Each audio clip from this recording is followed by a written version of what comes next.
Today I'm going to try these paints from Fumui out properly with the little set that they all came with. I'm going to give it a go. We're going to do a little watercolour landscape. I've got the little travel brushes in 3 sizes. We'll crack those open if we need to. We've got the brush that came with it, which is the little double-ended one. So we've got both thicknesses if we want. I've got a little squirty bottle of water to wake up the paints with. I've got my filbert brushes in case we need those. There's little tips that are great for doing grass and details like that. I have got a little template that's the right size for some of the frames I've got, so I can just draw around that to give me a guide. My mechanical pencils, these are from Nick Pro, and they come with rubbers and everything. So this is our first step. I'm going to draw around this little template. I cut this out on my Cricut machine because clearly I need to get out more. So obsessed with little watercolour sunsets over the sea type things, but I normally do them horizontally. I'm going to try and do one vertically this time. And so we'll pencil it in, and then so I'm going to go about, this is handy, you can use the rings for measuring, can't you? That's about a third, isn't it? So I'm going to go to about a third. This will be my horizon line. I'm going to have the sunset in the middle. There's going to be lots of sky here. We'll bring in a bit of a land outcrop here. We'll bring that down into the water like so here. And to balance it off, we're going to have probably trees, twigs, something like that over here, and grass and stuff down here. It doesn't look like I need to fade that down much, does it? So we're going to have a lot of sky, basically. Hope you can see that. I'm not going to fade it down anymore because I think, let's just make sure my horizon line is horizontal. That would help, wouldn't it? That is the one line I am going to do in a bit darker. We're going to have some sort of foreground we'll put in afterwards, but the first job's going to be to wake up the little watercolour palette. And this is the one that comes with this set, specially designed to fit in it. It's held together magnetically. This becomes your palette, so let me move it down so you can see what I'm doing on the palette a little bit. Got my colour swatches that I did before, and I've got a scrap of paper out of the pad where I was testing the colours before, so I can, if I need to do any dabbing and squiggling, I can. I've got water and it's a gin glass. And most importantly, I've got a cup of tea. Let's get stuck in. Right, first job's going to be to get the sky done. So let's get the sky in, and then I'm going to let it dry. So this is the brush that came with the little set. Double-ended travel brush, and I am going to take this all the way across because that's going to be easier. I can separate out the areas that have more colour later. So I'm just going to work backwards and forwards. Now please bear in mind here, I'm trying to sound like I know what I'm doing. Really I don't. It's 40 years since I've done watercolours. I recently got inspired by the wonderful Gert Creates and to have a go at watercolours. I was never any good at it back in the day either. Acrylics, yes. Oils, kinda. Watercolour, tried it, gave up, couldn't do it. So please don't assume that I'm pretending I know what I'm talking about. However, I've got that water nice and wet. Notice it's not going through onto the page underneath. This is nice paper. It's a decent weight. So we're going to go in with a sky colour. I really like this pale blue for a sky colour.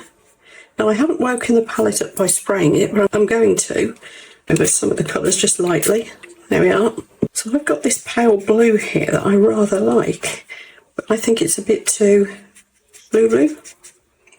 Now what I'm noticing is the palette is doing what always annoys me, and that is, look, the colours not flowing like I like it to on the bit of plastic. So I'll show you what to do about that later, because I found somewhere in the wonderful world of YouTube, and I wish I could remember where to credit them, but I did find instructions on how to stop that from happening so it spreads and flows more easily.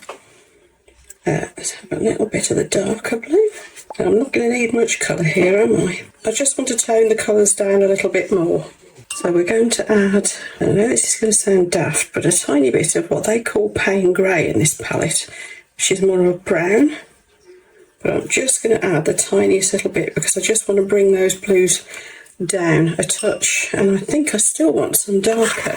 So I'm referring to my little colour swatches here. Deep ultramarine. Which one's deep ultramarine? Prussian blue, actually. Is this Prussian blue? Because the colour chart isn't laid out in the same way as the colours in the paint, I'm easily confused. There we go. I'm going to have a little bit of that. I think those are good sky colours, don't you? So let's just make sure this is still all wet. And I've now got a tiny tint of blue in my water, which means I can see where it goes better. And of course we are going to bring in sunset colours as well while this is wet.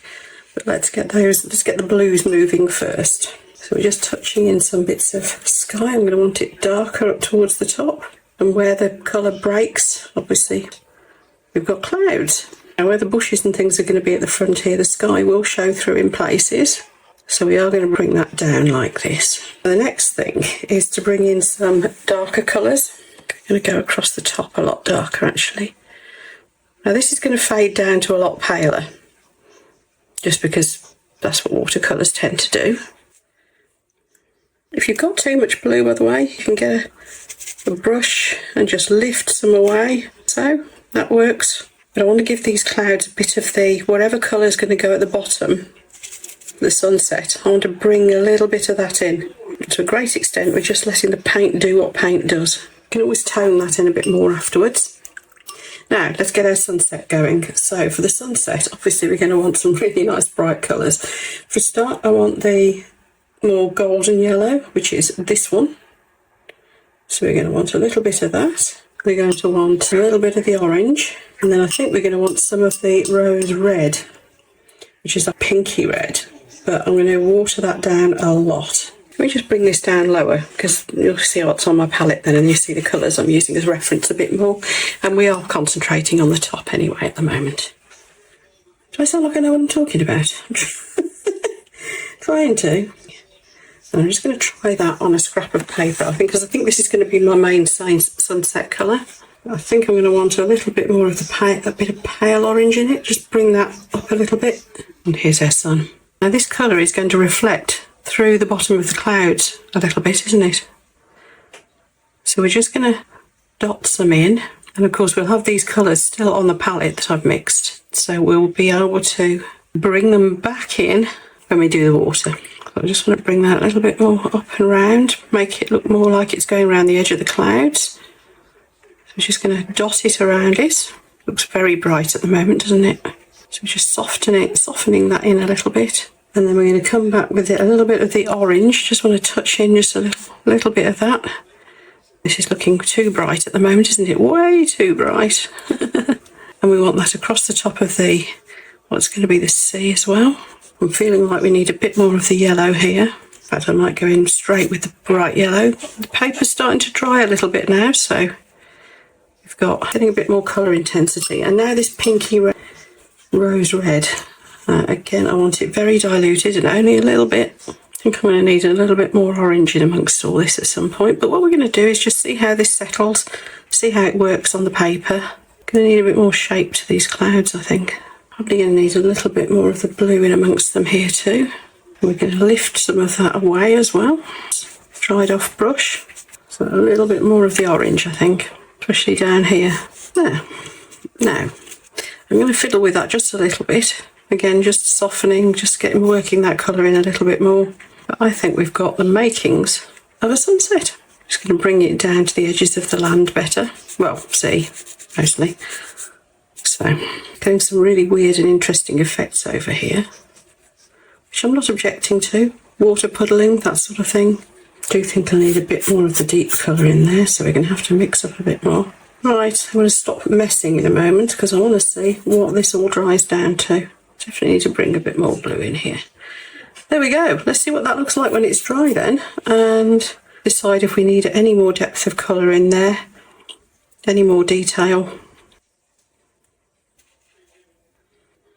That's all dried, and you can see my sun is starting to really stand out. One thing I did think I might do is get a wet brush and just pick off a little bit of the yellow, just a damp brush, that's it, just to give it a little bit of definition.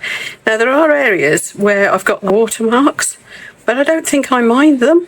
Anywhere I think I do, I'm just going to get my damp brush again and just soften them a little bit. But I think that all kind of adds to the drama a bit.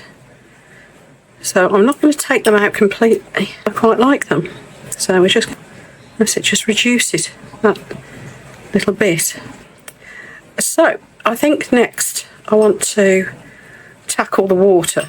So again, we're going to I'm going to largely ignore the land masses. I'm just going to wet all this down. By the way, as I keep saying, I'd say relearning. Now, with watercolours, I'm actually learning. I said I was never any good at it in the first place.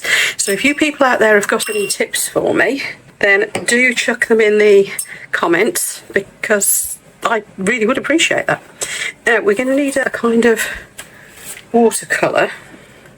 And I'm going to pick out some of the colours from the sky. So hang on, where's the blues?